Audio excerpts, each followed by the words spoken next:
ఓం శ్రీ గురుభ్యో నమ. ఆదిత్యాది నవగ్రహ దేవతాభ్యో నమ. ఈ సంవత్సరం పరాభవనామ సంవత్సరం శుభాకాంక్షలతో కన్యారాశి వారికి ఏ విధంగా ఉందో మనం చూద్దాం. ముందర కన్యారాశి వారి కిందకి ఏ ఏ నక్షత్రాలు వస్తాయి అనే విషయాన్ని, వారి జన్మ నక్షత్రాలు ఏవి ఉంటే కన్యారాశి వారు అవుతారు అనే విషయాన్ని చూసి అక్కడి నుంచి లోపలికి వెళ్దాం. కన్యారాశి వారి కిందకి ఉత్తర 2, 3, 4 పాదాలు, హస్త 1, 2, 3, 4 పాదాలు, అలాగే చిత్త 1, 2 పాదాలను కలుపుకొని మనం కన్యారాశి కిందకి మనం గుర్తిస్తాము.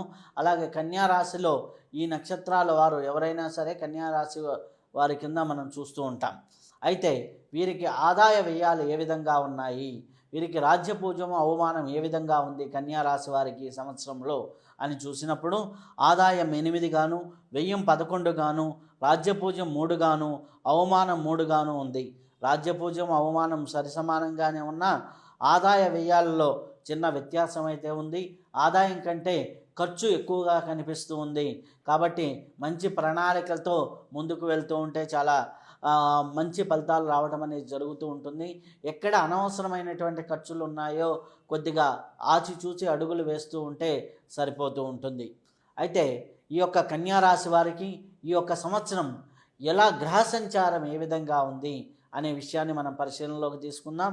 గ్రహ సంచారానికి వచ్చేసరికి బృహస్పతి వచ్చేసరికి ఇప్పుడు దశమ స్థానంలో ఉన్నాడు.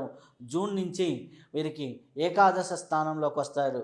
గురువు పరంగా అన్ని విధాలుగా లాభాలు కనిపిస్తూ ఉన్నాయి. లాభాలు పెరుగుతాయి, ఆదాయ అవకాశాలు మెరుగుపడుతూ ఉంటాయి.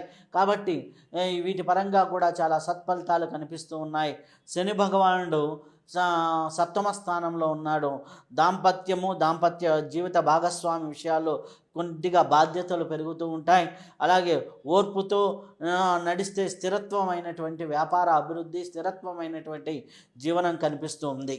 అలాగే రాహుకేతువుల పరంగా చూసినట్లయితే కేతువు 12వ స్థానంలో ఉన్నాడు, రాహు 6వ స్థానంలో కుంభంలో ఉన్నారు. డిసెంబర్ తర్వాత మార్పు చెందుతూ ఉంటారు. కాబట్టి డిసెంబర్ మార్పు చెందిన తర్వాత చాలా ఆదాయ మార్గాలు కానీ ఇవన్నీ కూడా పెరుగుతూ ఉంటాయి. అలాగే ఈ సంవత్సరం వీరికి ఒక రకంగా చెప్పాలంటే కన్యా రాశి వారికి అదృష్టవంతమైన కాలంగానే చెప్పవచ్చు. కొద్దిగా